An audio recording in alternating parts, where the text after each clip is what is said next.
All right, so this is a little intro to the episode today. Gino of Jake and Gino was kind enough to be on the show, and what I did was totally bomb. The audio for me, the host, was blown out a little bit. The recording could have been a little bit better, and I told him I was going to edit it, but I didn't read his bio in the very beginning, and that kind of made things a little awkward there at the very beginning. But here's the good part. There's some bonus content, because once I said thanks, and I just continue to share my appreciation and gratitude for this man who's, changing people's lives and sharing his wisdom with folks. He was able to have a little bit more of a conversation. And I'm going to leave it in because it's so good, it's so rich, and it just shows who this guy is. He's really a nice guy. So Gino Barbaro on the Net Worth Game. Here you go, folks, and it's really good stuff. I'm excited for you. The Net Worth Game is the game everyone plays, whether they know it or not. Here, we pick up where traditional schooling failed at educating the truth about money. Think financial success seems to be a secret only a few know? Well, this show aims to demystify and deconstruct wealth accumulation. Not wealthy, not successful yet. It's not your fault. The information isn't taught in school. Let's uncover the secrets to growing wealthier together. Now, here's your host, Josh Darville, with the Net Worth Game. I just wanted to say thanks again. We got Gino, and the last name is pronounced Barbaro, right? Yes. You must be Italian in a former life. I am. Yeah. And I know that you have, you're a best-selling author, you're a multifamily investor, entrepreneur, you got a coaching program, you guys have the podcast, you guys are, just growing in every direction, it seems like. And so I'm really, really excited to have you on the show, the Net Worth Game, where we're going to kind of deconstruct and demystify some of these ways that people can actually grow their net worth. And again, we talked a little bit before just about how when people retire or get to that age, they have a cash flow problem, not necessarily a net worth problem.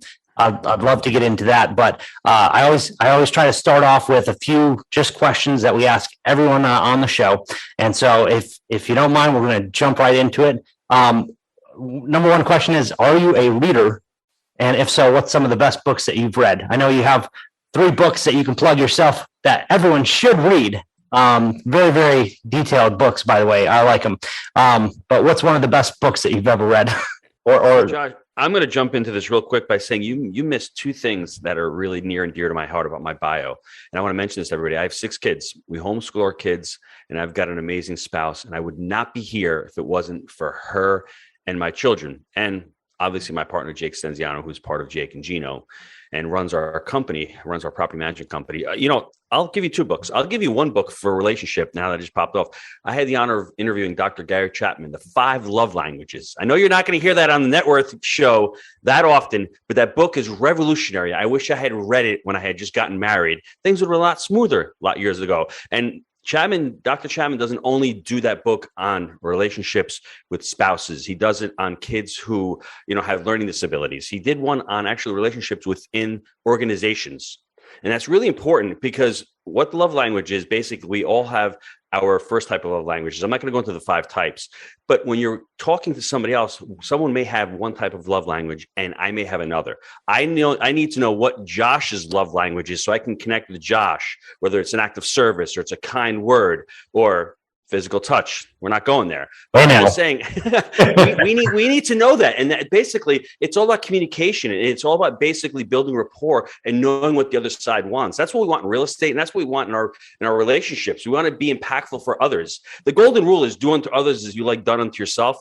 That's not really the golden rule, because what I may like, Josh may not like it. So we need to know what Josh likes in order to satisfy him. That's really important. I think the other book I've read, that I don't want to say thousands, but every week we do a different podcast. I need to read a book a week on average to catch up with the podcast. But one that I would really tell everyone to read is The 7 Habits of Highly Successful People. Read the book once by Stephen Covey, put it down, read it again next year. It's an amazing book. And I read it back in 2006, 2007. I thought Stephen Covey was full of crap. Be honest with you. What did I know back then? I read it about a year ago and I'm like, where's this book been my entire life? And I've been practicing a lot of the principles, but the way he lays it out, it was just done beautifully, done. It's what an entrepreneur needs. All of those different habits you need to incorporate into your life. Right. Very good. I also know that you're a Christian, so Proverbs. I know that some people say read a proverb a day. There's 31 days in the month, so yes. That's a finance degree right there in itself, right? Yes. Yep. I agree with you. So I mean, that's just powerful stuff. I know. Also, it's interesting because sometimes when we bring up the subject of Dave Ramsey as a Christian finance guru, and I think that's kind of how he would determine to call himself. But like he says things like there's no such thing as good debt. And I don't know, like, again, I don't know if you've read any of the Dave Ramsey books or done FPU at your church or stuff like that, but it always kind of makes some people nervous in the church because they're like, well, Dave Ramsey quoted the Bible. And I think it's interesting because, when you look at dollar bills, right? They say that they're debt instruments, right? So there has to be. I would think that there has to be there's some kind of difference there between good debt and bad debt. It says the borrower's slave to the borrower's slave to the lender, stuff like that. So I don't want to go down too much philosophical rabbit holes with you, but I mean, do you have any thoughts on is there such a thing as good debt? For me, Dave Ramsey is the starting point for everybody. Yeah. It's really, as an entrepreneur, as a person, I think what Dave Ramsey would agree with this. We all need to be producers in life. Unfortunately, most of us are consumers. And when he talks about debt, he looks at it from the consumer side of the balance sheet. 100% agreement, you need to have an emergency reserve. 100% agreement, you need to have 3 to 6 months of money saved. Where we differ, I differ from the rest of his philosophy because I can take control of my money. I need credit cards in this economy. I don't know about you. Go out and, go to a restaurant, or I go put gas in my car, or I go rent a hotel, or I rent the car. You need a credit card. So I'm not cutting them up. I just need to be diligent and to know the difference between 18% crappy debt and good debt. Now, what good debt is buying a house for an investment. That's good debt. Right now, with inflation, they're saying it's 7%, which I think it's probably about 25%. You're borrowing $1 today. 3 or 4 years from now, you're repaying that dollar back in cheaper dollars. So Your assets are inflating and your debt is deflating. Your debt is getting cheaper. So for him to make a blanket statement like that, that is low level of intelligence. Everyone needs to learn the game of money. Money is a game. If you don't know the rules of the game, you will lose.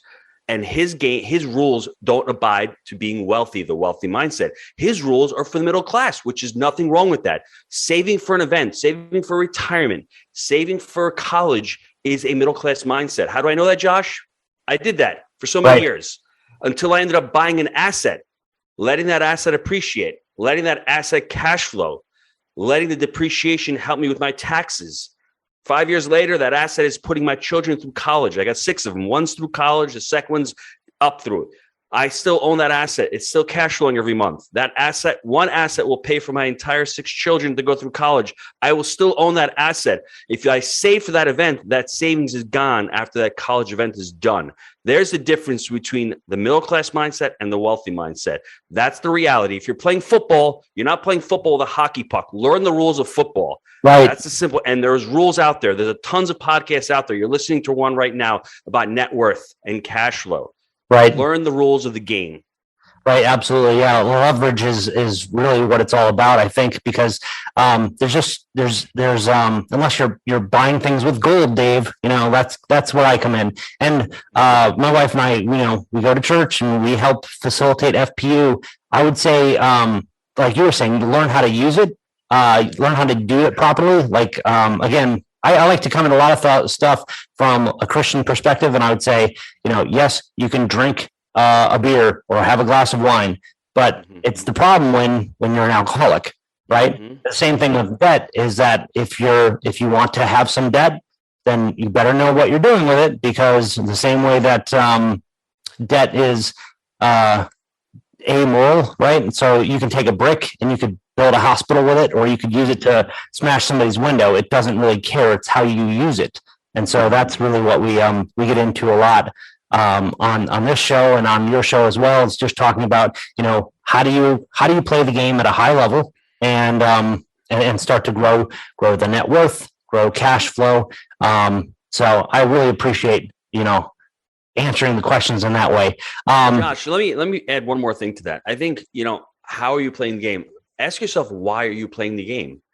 I mean, it's an honest question, because I was playing the game years ago for something different. I was playing the game for scarcity. I had a scarcity mindset. Yeah. I learned that blueprint, as T. Harv Eker says in Secrets to the Millionaire Mind.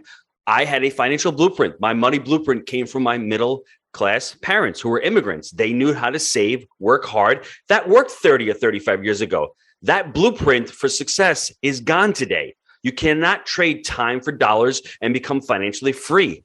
Maybe it'll take you 40 or 50 years, but why do you need to work 40 or 50 years to do that when you can intentionally set yourself up starting today by becoming 100% responsible, learning how to become an investor, and then in the next 5 years, you will have able to build enough skills to do that. Your income only grows to the extent that you do.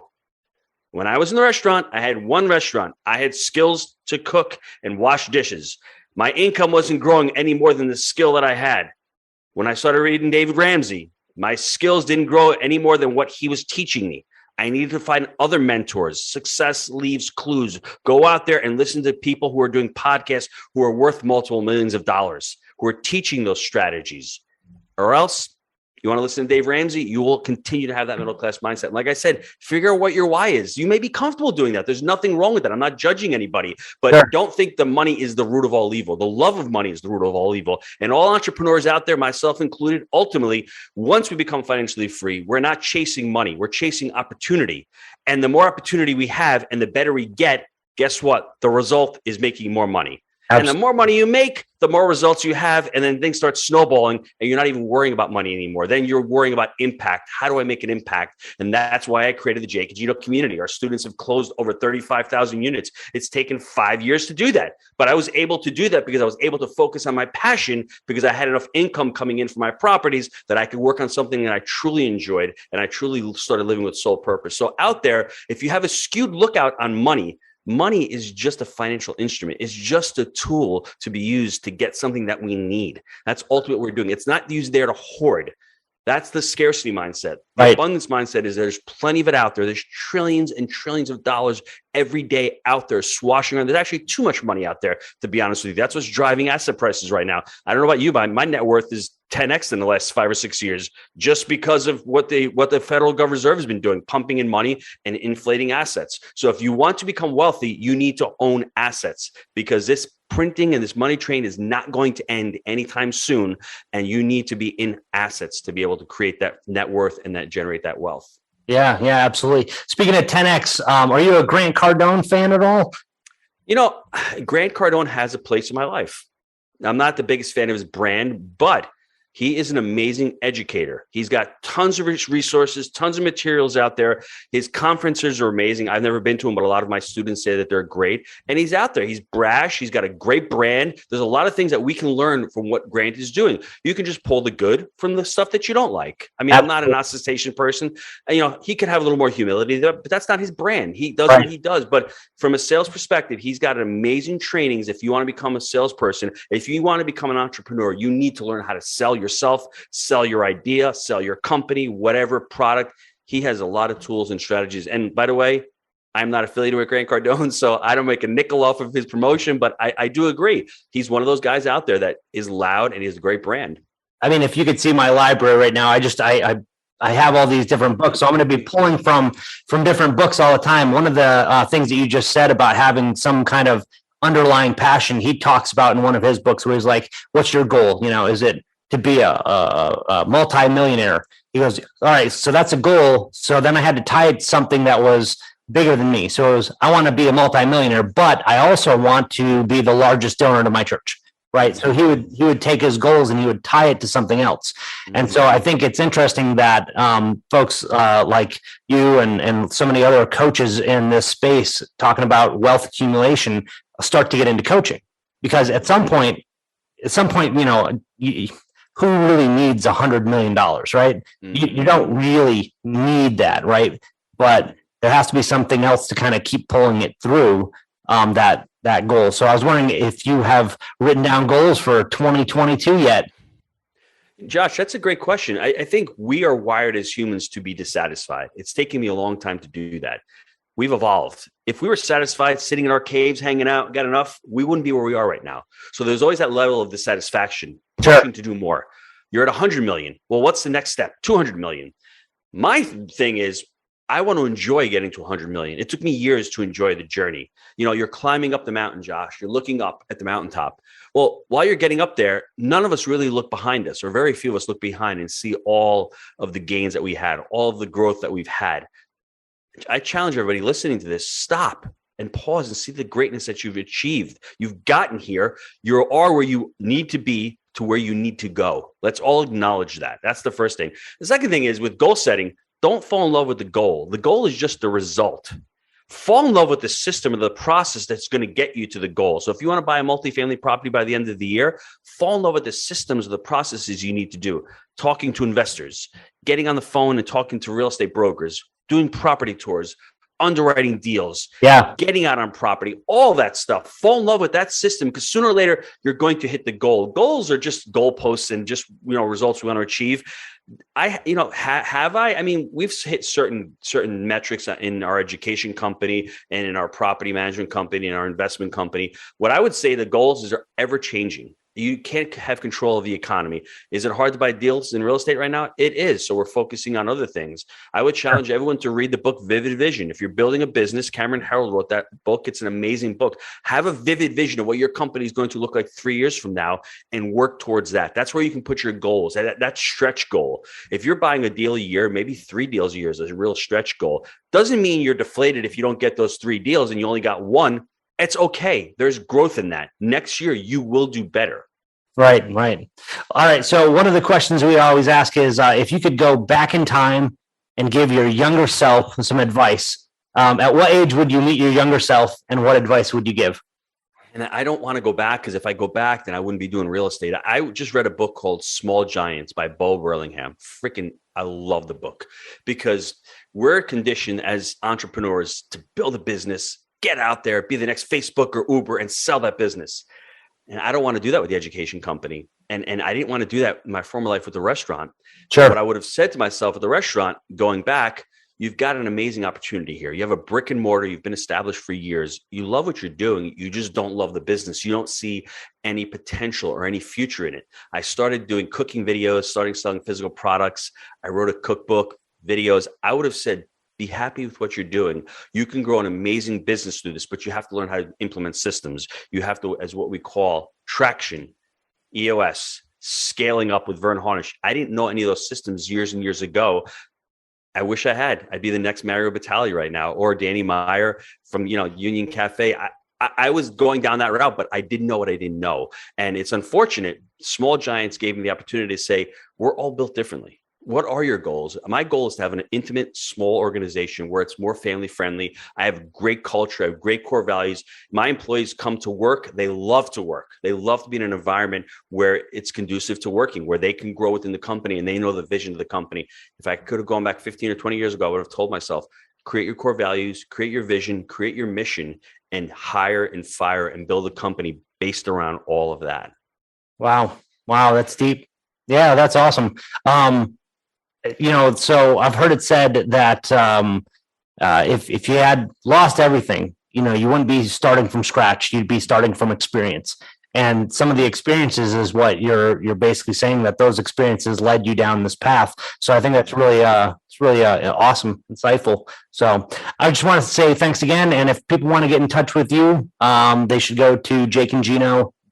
That's jakeandgino.com, and learn more. What's some of the other things that you have coming out that we should be excited about? Any events in 2022 already planned? Yeah, well, you got to plan. Proper planning prevents poor performance. Remember that. Proper planning prevents poor performance. And for us, we've got a bunch of different events coming out. Our flagship event, Multifamily Mastery 5, our live event is going to be held in November. I think it's November 5th and 6th this year at the Gaylord Palms in Orlando. It's going to be about 1,200 investors there. Last year, we did it in October, and we had 950 people. So we're shooting for 1,200. A couple of books preparing to launch this year. It's always a lot of fun. We got a children's book. So let me hold up my children's book here. This was one that launched last year in October. The Cannolis Exploded. We're launching our second book in April because I think, people, financial intelligence can change the world for the better. And we as parents need to arm our children. We need to have these discussions and start talking about money in a disarming way, in a way that they can understand. Make it fun. Right. And we were never taught that when we were kids, that money can be fun. Finance can be fun. Playing games. Robert Kiyosaki had it right. That cash flow game is the best game on the planet. Not cheap, but it's worth every dollar you spend, because when you can teach kids about money, you're teaching them how to take control of their financial future. Yeah, absolutely. Did your parents talk to you about how much the house was worth or any of the bills, stuff like that? They did. But my problem with my parents was that scarcity mindset. We had one restaurant. We have to stay small. Watch your language. Your language becomes your experience. Sure. For them, it was, we can't expand. We have to stay small. Don't take too much risk. And that one restaurant ultimately was the riskiest thing because there's no leverage. There was no, going out there and building a business. It was a mom and pop shop. And guess what? 2020, COVID hits. If I had still been there, I would have no business. So be careful with what your language, because like I said, once again, your language does become your experience in life. Awesome. Well, hey, thanks so much. I really do appreciate you jumping on the show, and hopefully we'll be able to have you back again real soon. Thank you. My pleasure. Thanks, Josh. Take care, everybody. Awesome. All right, ladies and gentlemen of the Net Worth Game. Here's your bonus content. I did ask Gino if I could put this in, and he said yes. He's really cool because what he said to me was, I'm like a fan. And I said, oh man, it's so cool to be able to talk to somebody who's so much further ahead than me. And he's like, Josh, I'm really not that much further ahead than you. And I get people to say that to me sometimes too. It's like, oh man, you're so much further ahead than me. And I'm like, nah, not really. And for him to say that to me just was really nice. And probably true because, if we just do the right things, they will compound and it will work. So I want to encourage you guys also on the Net Worth Game that are getting started, that are starting to do the right things. There's a great book. It's called The Compound Effect. I hope you guys read it. What it basically says, if you keep doing the same thing over and over and over again, the stuff that works, the good stuff that you should be doing, over time, it will amount to huge results. So that's my suggestion to you guys. That's the suggestion Gino gave me, and I wanted to share it with you. I did get permission to do the after the show recording publish. So I did ask, and it's only the right thing to do. So here it is, your bonus content here on the network. Awesome. So on the front side of that, like I said, we're going to edit that. I do have your whole bio here. Good. Okay. It sounds like, hold on a second. Gino Barbaro is an investor, owner, author, and entrepreneur. He currently has a portfolio of over 1,500 multifamily units and is teaching others how to do the same. Co-founder of Jake and Gino and the Jake and Gino Show. He focuses on multifamily real estate education through his company that offers coaching and training in real estate by using their exclusive framework of buy right, manage right, and finance right. He's a best-selling author with 3 books, Wheelbarrow Profits, The Honeybee, and Family Food and Frias. Am I saying that right? Family Food and the Friars. The Friars, okay. And the Friars. Gino graduated IPEC, Institute of Professional Excellence in Coaching. Is that correct? Yep. You pronounced it IPEC? Yeah. IPEC, yes. Where he earned his designation as a certified professional coach. He currently resides in St. Augustine, Florida, with his beautiful wife, Julia, and their 6 kids. It's funny, St. Augustine, you're right. No one pronounces that properly. That's the right way to pronounce it. St. Augustine. You got it, my friend. Awesome.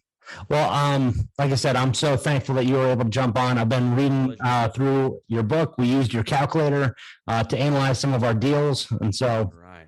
Good. Keep rocking it, my friend. It's awesome. It's super cool. I'll let you know whenever this gets edited and popped out. Yeah. Send me the link and I'll share it with the community. All right. Yeah. As a off of the podcast or whatever, it's interesting because I listen to your podcast and I listen to some of the stuff you guys talk about, and I understand that you're a Christian, right? Mm-hmm. Catholic, practicing Catholic, yes. And it's like I just had to fire another guy that was a good Christian buddy, but it's like he just kept on dragging his feet with this one renovation project, and I kept on coming there going, what are we spending our money on, And so what you need to do, I think, I'm just, for some reason, I don't know why, I'm just listening to Zig Ziglar again, and he's great. I mean, if you ever heard of any of his tapes, I mean, like, you should listen to his audios and DVDs, because he's got the drawl. He is one of the only guys in that space, in the guru space, that lives what he preaches. Yeah. And Christian principles. And that's what I want you to do, Josh. I think if you can set up core values, and like we have, growth mindset, people first, extreme ownership, make it happen, unwavering ethics. We hire and fire by those. If somebody's dragging their feet and it's a buddy, buddy's one thing, job is another. And that's the hardest thing in the world to do. I'm not very good at it myself. Jake is a lot better. We just hired an editor. We hired her basically on core values. She's 25 years old, entrepreneur, hustler, go-getter, people first, prepared. Is she an editor, a good editor? Maybe, but I know that she's going to fit into the team, and it's really, really important. And at the restaurant for years, I didn't have that. I would hire Josh just because Josh could show up and Josh could do the job. Yeah, Josh didn't do the job, or he sucked. It's Josh's fault. It's not Josh's fault. I didn't hire. I didn't have the core values. I didn't know what my company was all about. And you can have one store, you can have 30 stores. It doesn't make a difference. You need to have that, because if you're going to grow, which most of us want to, and we don't have to outgrow our infrastructure, but for us to grow, we need to have that foundation. And I think that vision, the mission, the core values, it's really important, because how are you going to hire somebody? You can have your own. You can have your own core values based on what your company looks like, and you have family core values that are different, but they can blend together. You can have core values based on Christian beliefs. You can even use some type of quotes from the Bible if you want yourself. But I think you need to divorce the fact that buddies hanging out, not doing the job. That's really hard. It's an expectation thing. And, the job is, this is what we need. This is what our expectations are. If we're not meeting it, has nothing to do with our friendship or anything. It has to do that we're losing money here. And Catholics get caught up in that with the money thing, because they're very, they read so many parts of it, and they think that money's evil. You can't get to heaven and all. It has nothing to do with it. That's nothing at all to do with it, because the more money I have, and I donated more money last year than I made all the restaurant in 5 years ago. So money's not the problem. I mean, you're out there, you're donating your time, your efforts, whatever money you have, you can make an impact with that money if you want to. You don't have to. It's all our choice. So we get caught up in that sometimes, and we should. Yeah. Little money, little impact. Big money, yes. Make a bigger impact. That's right. Absolutely. Cool. Well, again, I'm just so grateful for you to be able to do this, and it's awesome to finally just to be able to interact with somebody that's already so far ahead of where I'm at. Not that much farther ahead, my friend. Trust me. There's not much distance between us. Just remember that. Couple little changes, and that's it. That's all you need. Trust me. Continue to do what you're doing. Podcasts, educating, building a business. That's all you need to do. Trust me. Awesome. Yeah, I say model what works. And so I don't try to reinvent the wheel. I'm not trying to, but I see you and Tim Bratz and Javier and all these other guys that I know that are, I don't know if you know Tate Seymour. I've heard of Tate. Yeah, I don't know him, but I've heard of him. Well, he was one of the guys that turned me on to your stuff. He was like, oh yeah, Jake and Gino. Yeah, you got to check it out, man. I was like, all right. So I always ask people, what books you're reading, what's going on. So yeah. What market are you located in? Where do you live? So I used to live in South Florida for 15 years, and then we moved up to Raleigh. North And Carolina, that's right. Yeah, I saw that in the email. That's right. I forgot. so we're outside of Raleigh by about an hour now. Yeah. Okay. Why did you? What made you prompt to move? I mean, so I live in. I moved from New York to St. Augustine, so I love it here in North Florida. It's getting to be more expensive now, but I mean, South Florida is so freaking crazy and busy down there. Yeah, It's amazing. we moved after we lived in Coral Springs, which is right next to Parkland. Oh yes. Yes. So I mean, our church after the Parkland massacre, we had to, like, our church buried 6 kids. My kids were very young at the time, but that was hard on the community. And then my kids went to a private Christian school, and they were testing out their new system, and they issued a code red. Everybody gets a text message, active shooter on campus. And that'll make your heart stop when you think your kid's at school with, an active shooter. And then they like text everybody, oops, sorry, we had the system in live. It was supposed to be in test mode, and then we had a bomb threat at our condo. Right. And we were like, this is just, at some point that was strike 3. It was time to go. So my wife worked for a software company that had offices in Raleigh. So we were able to just. How long ago? A couple of years? 3 years. Yeah. 3-4 years now. Yeah. Okay. So before COVID then. Okay. Yeah. We moved up about a year and a half before COVID, I guess. Okay. And then when COVID hit, we found this giant 8,500 square foot historical building, and we renovated that. So now we're like house hacking it as like an Airbnb, wedding venue, event venue. Awesome, dude. Yeah. Yeah. That is cool. That's great. How's that going? I'm trying to finish up the last parts of my renovations. So, got some bathrooms that I still got to get done, but we bought the place for $453. We've invested about $250,000 into it, sold some single family homes to make this thing work, because we needed the cash. But 1,800. So you got like, if my hand is the building, you got the first part of the building that was built in 1821. Then like the 60s, 70s, 80s, and then the 90s, you have all these growth that has happened on it. So you can see the difference in how stuff was built. But the previous owner, I guess, had a big roofing company. So all the buildings, 9 structures on this property, have these 16 gauge steel roofs. And he didn't do too well with paying the IRS or insurance. So he had an insurance claim and lost a ton of money. And then the IRS came after him. He got into drugs and died of a heroin overdose. This is the story of the past 2 owners. So the house went into probate for like 10 years or so, sat. And so people ransacked the place. And then it was bought by another family, and they were going to do awesome renovations to it, but they ran out of money real quick because some of their kids had medical problems. So fast forward 20 years of just kind of rot and decay. So one of the things I did was I flipped quite a few houses. So I always go through our 3-step process, which is stop the decay, increase functionality, and make it sexy. Right. But now it's like, you can only flip so many houses, and then you're like, this sucks. we gotta do something a little bit different, something with small. It doesn't suck. It's just that the thing is, it's just transactional, and there's capital gains. And I mean, like if you could keep a couple of those and make those cash flow and have a little portfolio, it's great. Or if you can automate it to where you have a project manager, you give them a part, that's where you ultimately want to get to. That's the problem. But it's hard to get to that point, because when you're flipping homes, it's like, I'm gonna do this, I'm gonna do that. Same thing we struggled with in the beginning as well. Yeah. I mean, we had a few rentals, and during COVID, we probably lost, I don't know, $20,000 that year in rent. And like,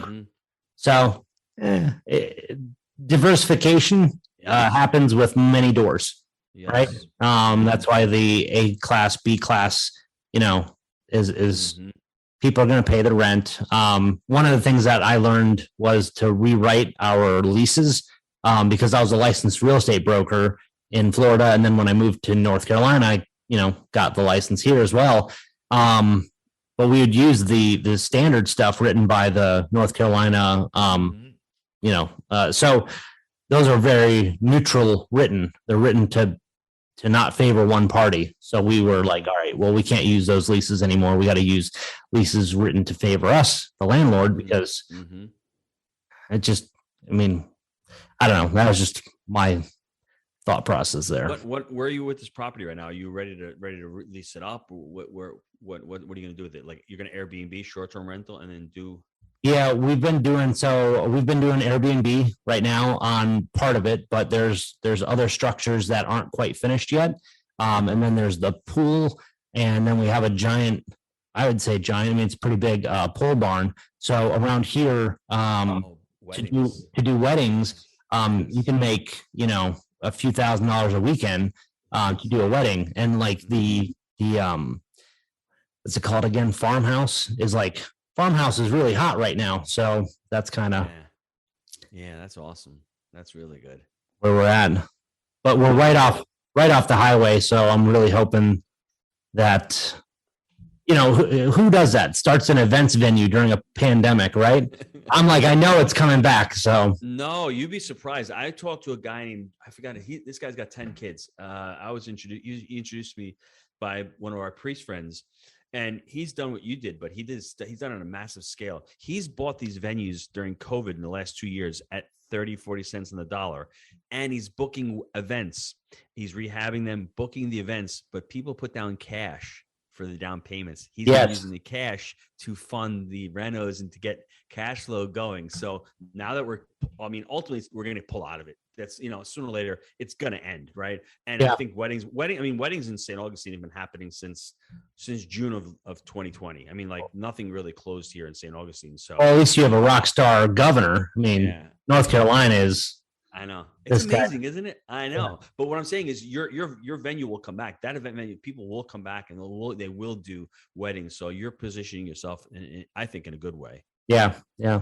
Well, I want to be really respectful of your time. I'm sorry in the beginning if I kind of jumped right into it. It's okay. But I was like, I only got a half hour. I asked for like 10 minutes and you're like, I'll give you a half hour. I'm like, so I appreciate it again. Thanks. Anytime. Take care. Nice meeting you, Josh. Absolutely. Yeah. Bye.